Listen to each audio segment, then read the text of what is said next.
Welcome. It's 11 o'clock, so we'll get started. Welcome to the Thriving Ministry with Young Adults, Holy Yearnings, Holy Listening, Holy Partnerships webinar series. Today is the first webinar, and we are talking about creating a culture of radical hospitality with young adults.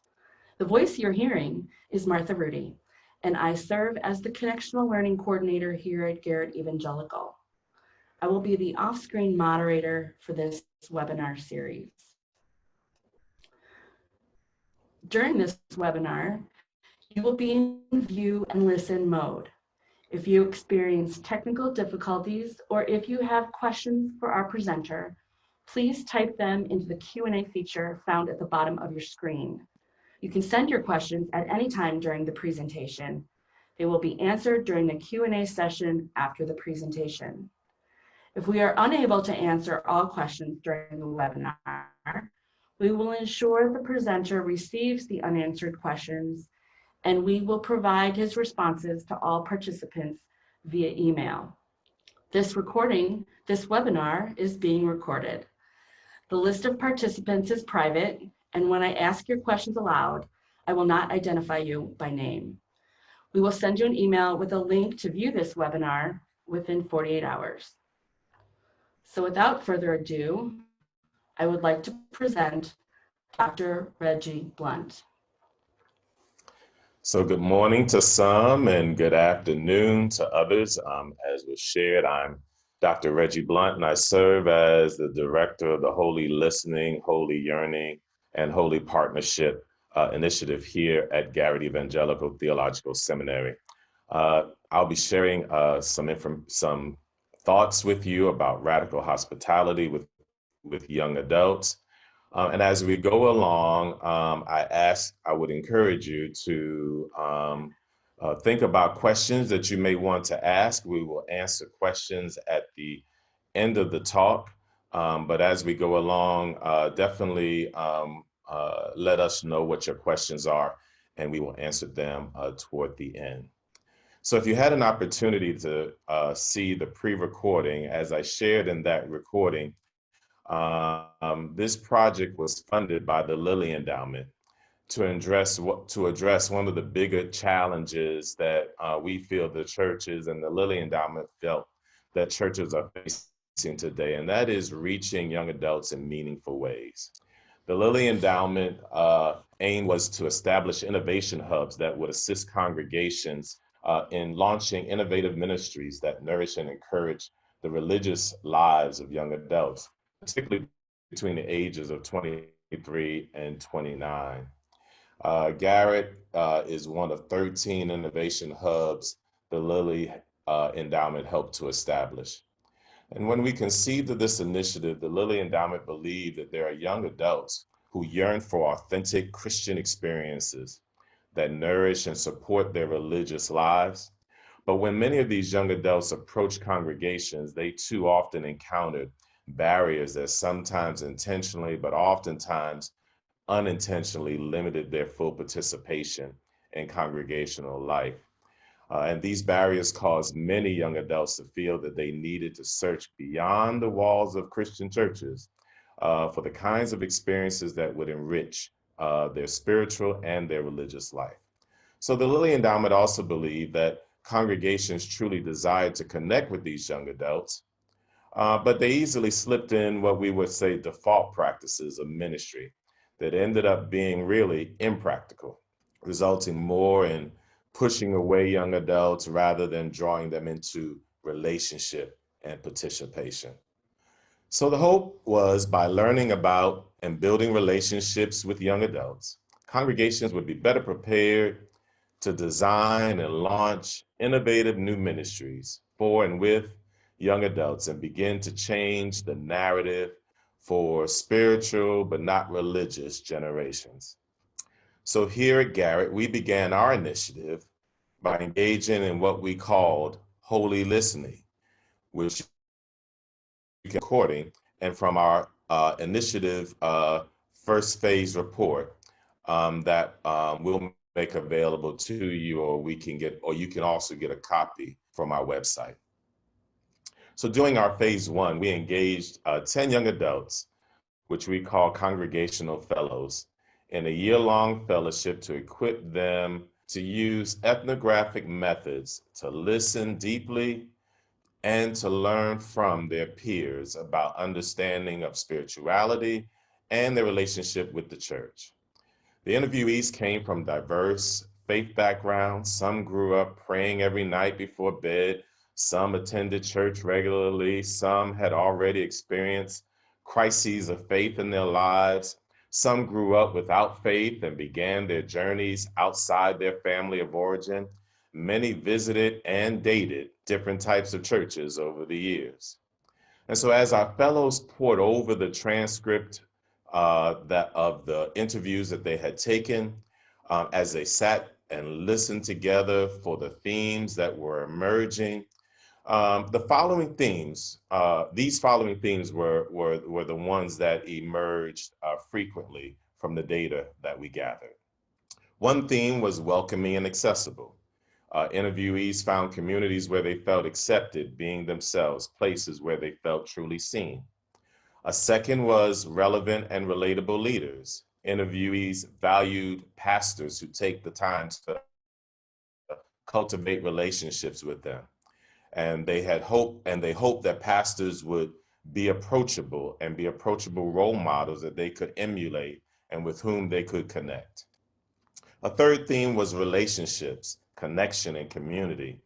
Our interviewees appreciated being seen, known, remembered, and sought out. They wanted to feel cared for without judgment and feel connected to God in community that in a way that was powerfully drawing them.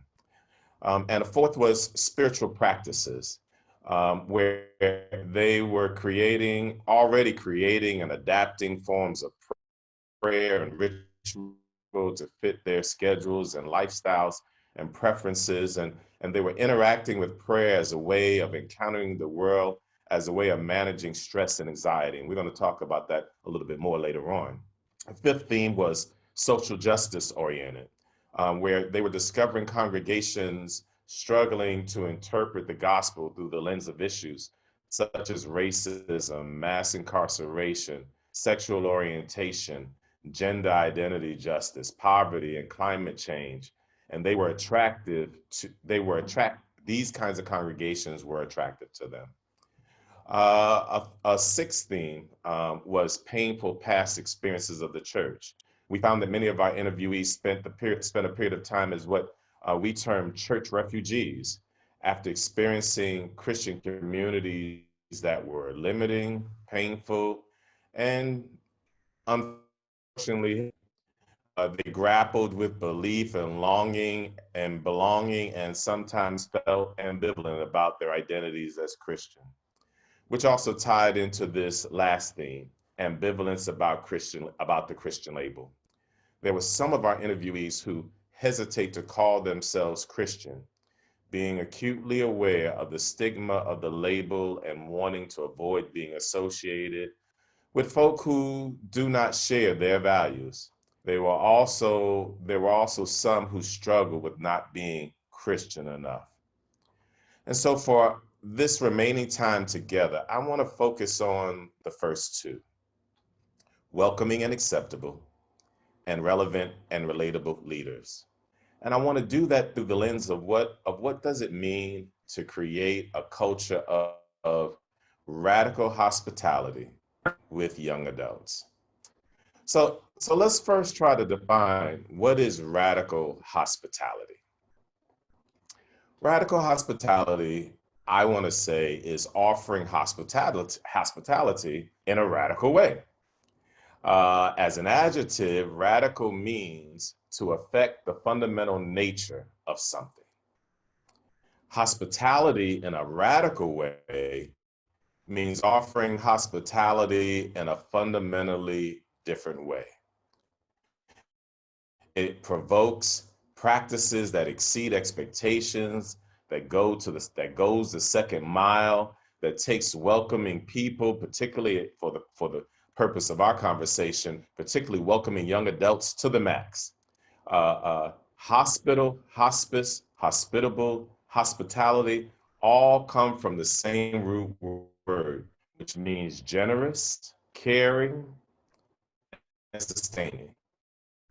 Sometimes that simply means being present, accompanying someone on their journey. Oftentimes we want to do, we want to fix, but most often we're just called to simply be with. All churches offer some form of hospitality, but I want to argue radical hospitality describes churches that strive without ceasing to exceed expectations, to accommodate and include and walk with and stand with others. Hospitality is not just or simply being kind and polite. Hospitality is really being transformative. Radical hospitality requires a fundamental shift from a simple practice of offering welcome to an outward movement to stand with others. And so part of being able to stand with young adults is to truly see them, to truly understand them, to see their life's joys and challenges. And so allow me to share again with you something I shared in the pre-recording. You see, I've had the pleasure of studying and researching the millennial generation for the past 24 years, beginning with when they were teenagers. And I started working directly with them in 1995. And for 13 years, I had the opportunity to work with some remarkable young people through a program called the Youth Theological Initiative at Emory University and a program called Faith Passage that we had here at Garrett-Evangelical. And each of these Lilly funded programs were designed to engage high school youth in Christian theological education. The hope of these programs was that young people that were attending would fall in love with theology as a lifelong pursuit, and that they would become cadres of public theologians. These would be young people who are willing to take their faith and apply their faith to whatever their calling in life may be. And they would be cultivated to live this out for church and society. And one of the things I discovered was that these young people entered these programs really yearning for more. They yearned to better understand their relationship with God and with Jesus. They also yearned to know God's meaning and purpose for their lives. It was rarely articulated that concisely, but it was echoed in the questions they asked and the desire for more and more conversation about their faith and its meaning for their lives. And it was during that time that I observed at least what I call seven spiritual yearnings that were expressed by these young people. One was identity. This was a yearning to understand who they are, to answer the question, who am I, or whose am I? This was a yearning to understand what it means to be made in the image of God, a yearning to understand what it really means to call oneself a Christian, to wrestle with the question, who am I in God's greater story, in God's greater mission, in God's greater work in the world? Another yearning was purpose. And this was a yearning to understand their reason for being, to be able to answer, why am I here? What role have I been designed? What role have I been, excuse me, called to play in God's greatest story? A third is intimacy, a yearning to be loved unconditionally by God, church, family, and society. It's kind of answering that old foreigner song, I want to know what love is, and I want you to show me. Another yearning was healing, a yearning to be made whole again after experiencing various levels of brokenness. And this was a really important one, all of them important, but this one in particular, because what I realized, what I found is by the time that young people entered into adolescence, they had already experienced some level of brokenness. So this was a yearning to be made whole again. Another yearning was mentoring, a yearning for a caring leader or spiritual director interested in enough to help them navigate the waters between adolescence and adulthood. Another was nurturing, a yearning to be encouraged and empowered in the midst of their faith development. And the last was courage, a yearning for strength to live a life of Christian faith when it seemed mostly countercultural to the popular culture.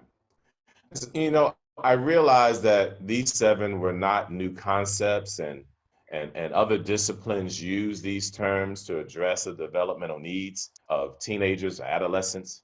Yet at the time, I saw these areas as deeper spiritual concerns needing pastoral attention in the lives of youth. They may be developmental concerns, but they were equally, if not more so, spiritual yearnings seeking fulfillment within the hearts and spirits of young people. And what has been interesting over these 24 years is to realize that these same yearnings are the yearnings that young adults, that millennials, have brought with them into young adulthood. So there are other life challenges young adults are facing as well. You may know that millennials are the largest generation at about 85 to 90 million people in the US. And they are the most educated generation in history. And I'm sure that sounds really exciting. But with the supply of educated workers much higher than the demand for them in the workplace, it has also created a perfect storm for unemployment, underemployment, and flat out frustrating beginning to many of their careers. Many are finding themselves, instead of trying to go a regular career, corporate life, is finding entrepreneurial ways of being able to make life work. Another area is 40% of the unemployed workers are millennials.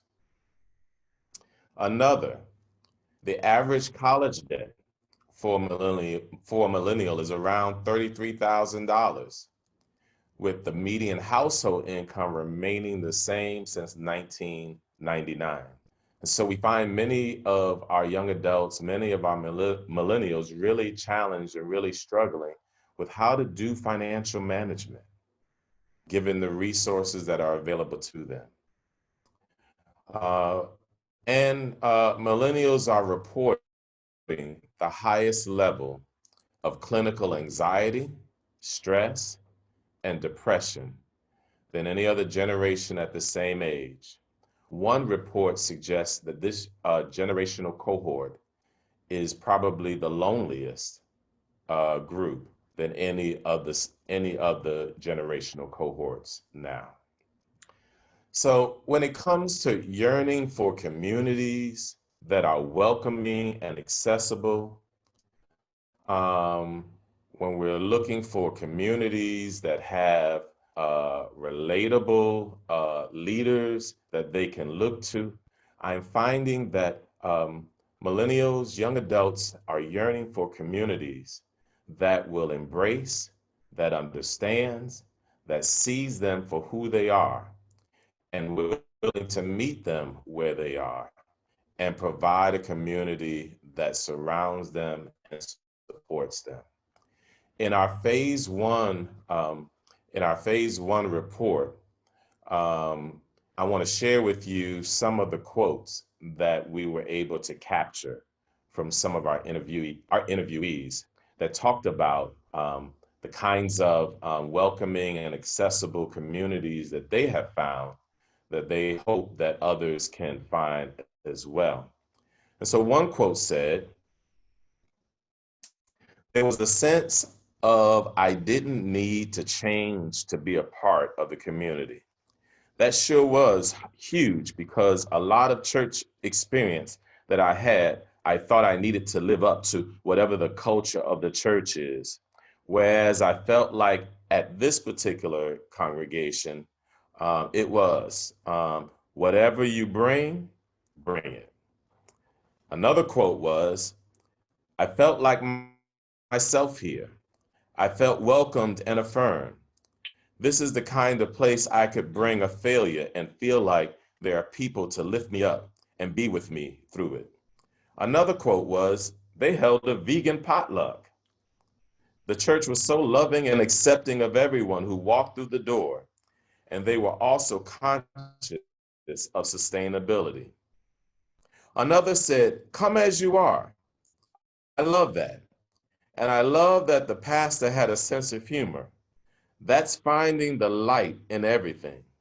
And yet another quote was, there is diversity in the church in terms of racial, ethnically. I can appreciate that. As I reflect on that, the biggest appreciation is there's not this big talk about it. I also appreciate that there is an openness to just loving people. We don't have to agree with where you are or your life circumstance. These young people were looking for communities, looking for places where they could be heard and be seen and felt acceptable and comfortable just being themselves, and knew that they would be within a community that respected that and loved them just the way they are. They also talked about their desire and need for relevant and relatable leaders. Um, Again, and this would be part of what would be needed for a radical hospitality type of congregation. Um, they said, I was so grateful that the pastor for being a role model for how to be a person of faith and an activist. That is central to why I'm at this church, and even deeper than why I am a Christian still to this day. As a queer person, having a queer pastor as the head of the church, I cannot say how incredibly important that is for why I feel welcome and like a valuable part of the community. Another said, um, I came back to church because the pastors were chill. They were really inviting and personable and seemed smart and interesting. And one other said, in my past experiences, the pastors were like unapproachable celebrities that you couldn't see or touch. But at this particular church, there's a sense of humility from the staff, and the pastor and I just really appreciated, and from the pastor, and I really appreciated that.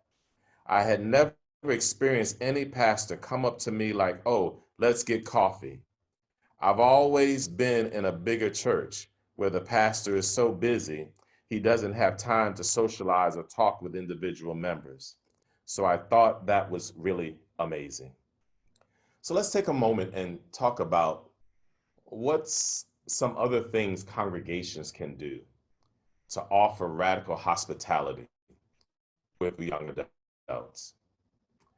I think churches that practice radical hospitality sense a calling and responsibility to pray, plan, and work to invite others to help them feel welcome and to support them in their faith journeys.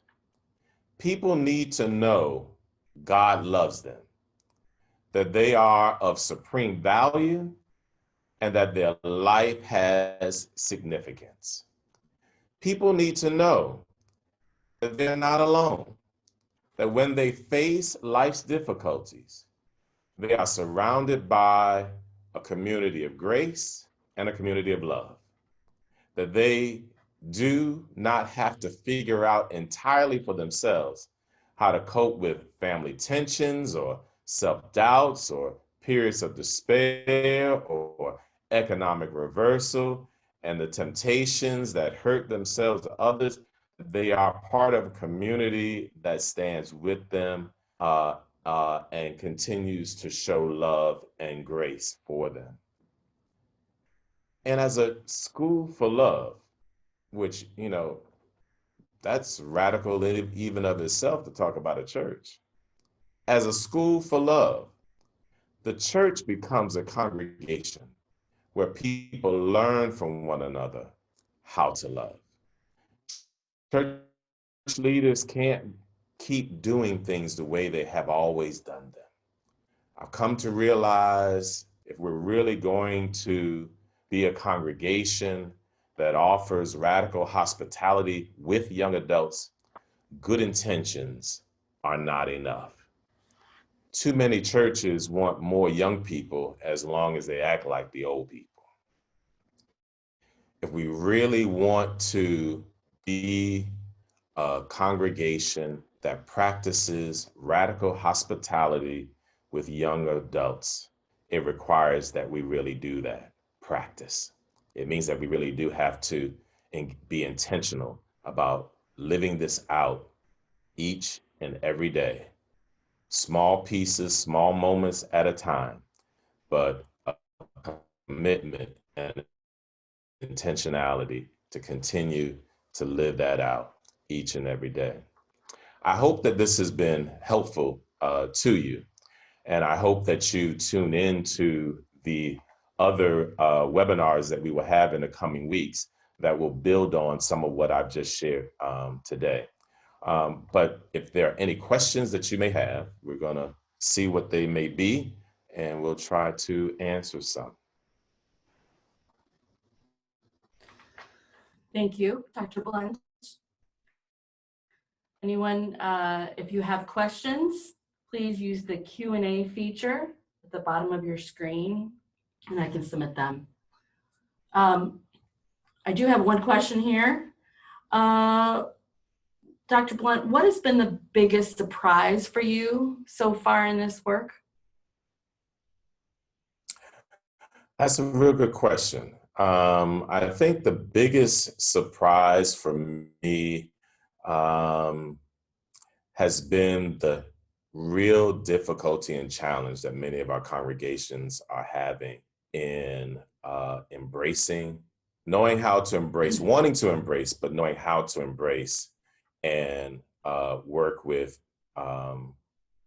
young adults from the standpoint of how do we make room for and incorporate them into existing ministries. And the challenge that I think that comes with that is having to wrestle with the fact that we have to change. We can't keep, as I shared earlier, we can't keep doing things the same way that we've been doing and expect different results. I think somebody said something along the lines of that's insanity. And so it requires, if we really want to include and embrace young adults, it requires us getting to be in true relationship with them, being open to their ideas, even if their ideas are different from our ideas, and to be open to making room for their ideas to be a part of what's happening within the life of the congregation that we're in. Mm-hmm. Mm-hmm. What are some practical tips that you can give to adults or older adults to begin the conversations with young adults? Any don't do's? So some practical tips of things that we can do. And oftentimes when we enter into this, we think that we got to do something really big and grand. I want to hesitate thinking about big and grand. Let's start with just having conversation. Where are opportunities to just really sit down and listen to young adults talk about their lives, to really and earnestly sit down and demonstrate that you really want to hear what they're having to deal with on a day-to-day basis. And I think that I think this is really a part of what we call holy listening. When we really sit down and talk with young adults and be open to hear from them, what's happening in their lives, what they're challenged with, what their joys are, we can begin to think then about how do we work with them to establish ministries to address the things that they raise. Every congregation is going to be different. There's no cookie cutter formula to be able to work this out. The young adults that will be attending or who might be part of your congregation may be different from the ones who attend the congregation that I'm in. And so it requires us just sitting down and listening first. And then from that listening, then we begin to find out what the needs are. And then ask the question, how can we walk alongside you in helping to minister to work with those particular issues? Mm-hmm. That sounds a lot like making friends with anybody. Yeah. No matter what age. Yeah. Just listening. I think we too quickly want to jump to programs and trying to figure out what's going to be the next latest greatest programs that we need to put together before we start building relationships Mm-hmm. and starting to hear what's needed. Have you or others you've worked with experienced resistance or reluctance from older adults in a congregation? Yes. And the resistance again comes with fear of change. Um, uh, when we've reached a place of being in our comfort zones, we don't want to move outside of those comfort zones. There are older adults who don't mind young adults being a part of the congregation as long as they do it their way. Mm-hmm. And so part of the work that can take place in working with those older adults who are resistant is to really, ask the question, well, one, do you remember when you were a young adult and what your needs were? Mm-hmm. And, what are your hopes for this church in its future? Another is, what legacy do you want to leave behind? Do you hope that this church is still striving and thriving when you're not here anymore? And what do you think you can do to help us make sure that you leave a legacy Mm-hmm. Mm-hmm. in this congregation? Yeah, that's important. I know when I fit that demographic as a young adult, I was oftentimes looked towards as a person to do physical work, to do the setup of something, to do the, she's young, she can do that. And it goes way beyond that because I didn't always feel like they saw me as a person. That's the other challenge too. Don't look at young adults just to be free labor. I have this conversation often. We have young adults who are CEOs and department heads and running multi-million-dollar departments.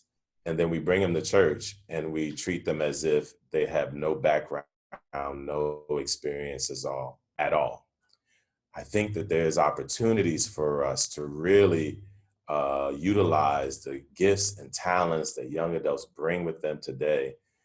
Their access to information, their knowledge base is much, much broader than many of us when we were their age. And so we need to be able to take full advantage of what they have to offer and not just view them as free labor to do our cleanup stuff. So what's been the most fun so far in your work in this? I like seeing young adults flourish.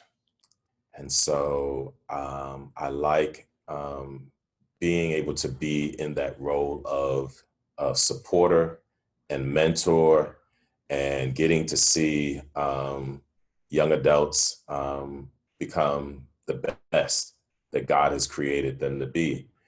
And it's also been great to work with congregations who are getting it and who may not have been doing it perfectly in the past, but are committed now and willing to try.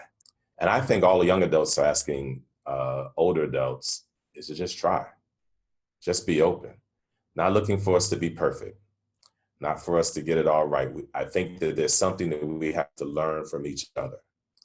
And so the joy is to see these congregations learning from each other.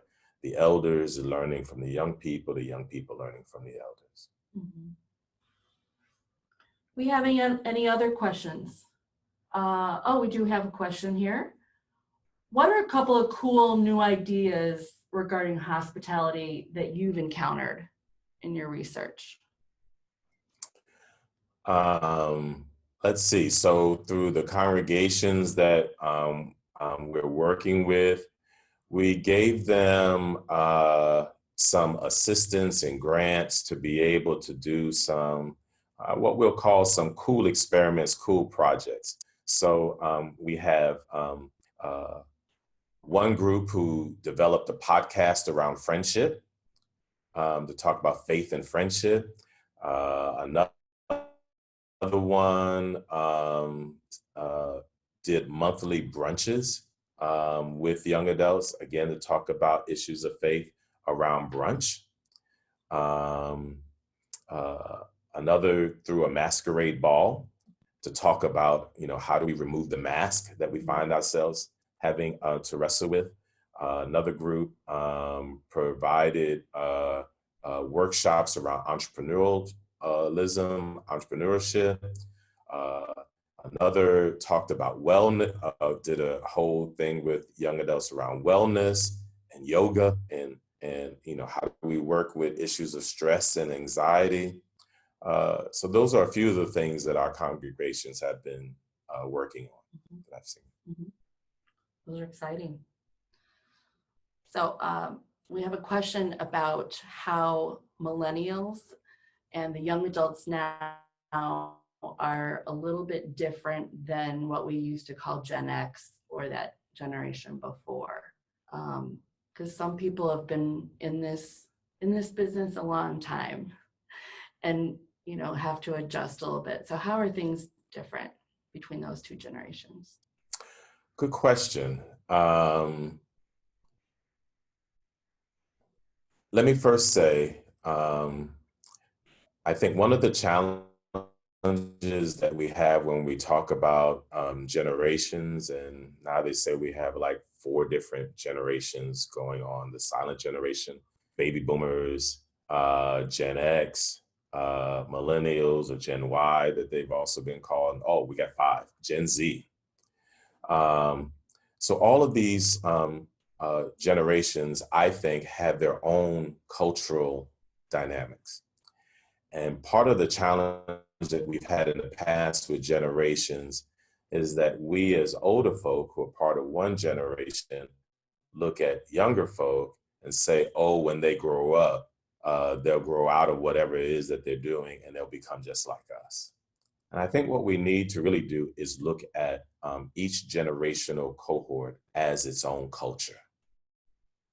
Just as we talk about different ethnic cultures, genders, people who belong to different other kinds of community groups or whatever, generations have, for the most part, had their own culture as well.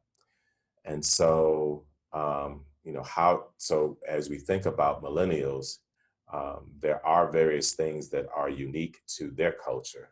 I don't have any specifics that's popping up in my head right now, but I would just say, think about the historical time for which millennials grew up. I mean, they're those who were born, I believe, from like 1983 to 1996. So what was historically going on that was unique to them, 1983 to 1996? What was their music? What was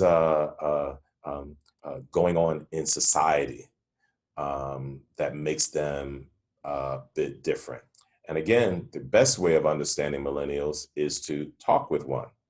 They can give you a better insight than just reading stuff about who they are, and honor the fact that they are their own cultural cohort. They are unique in who they are and in their own ways. which makes them different from baby boomers, which makes them different from Gen X persons. Okay, thank you.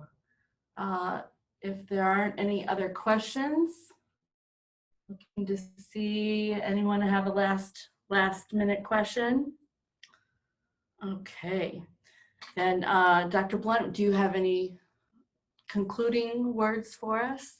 Just want to thank everybody for giving your attention and coming out and being with us with this webinar. I hope that it's been helpful.